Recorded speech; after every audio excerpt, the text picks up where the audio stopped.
बंडूची इजार. बावची गावचा बंडू शांत व कष्टाळू. आपण भलं आणि आपलं काम भलं असा त्याचा स्वभाव. सगळ्या गावात त्याच्या या स्वभावाची चर्चा.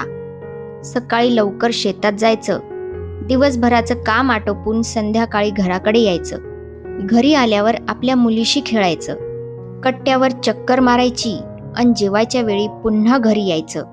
असा त्याचा दिनक्रम. सावळा रंग, शिडशिडीत अंगकाठी अन नाकासमोर चालणारा बंडू.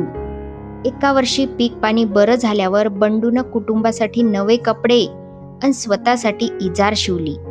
धोंडू मामांनी कपडे शिवले खरे, पण त्यांचा अंदाज जरा चुकला. पुढे इजार जरा लांब झालीय, चांगली 4 बोटं लांब झालीय. आता पुन्हा धोंडू मामाकडे जायचं म्हणजे, अगं इजार जरा 4 बोटं कमी करून टाकं घालतीस का?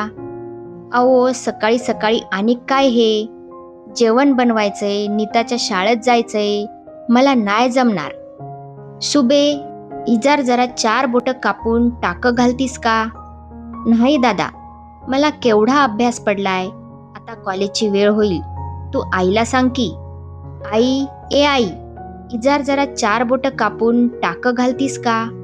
ठेव तिकडं तुझी इजार, इथं वैरण कापून कापून माझ्या हाताचं तुकडं पडल्यात. आईने इजार एका कोनाड्यात फेकली. बंडू हिरमुसला होऊन शेताकडे गेला.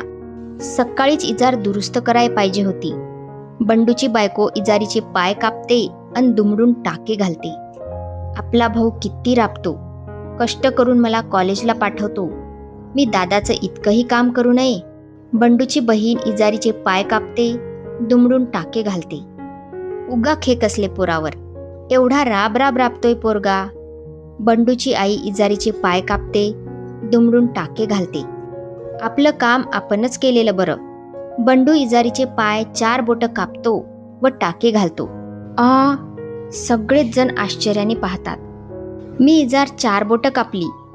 मी पण. अगं बया, मी पण इजार 4 बोटं कापली.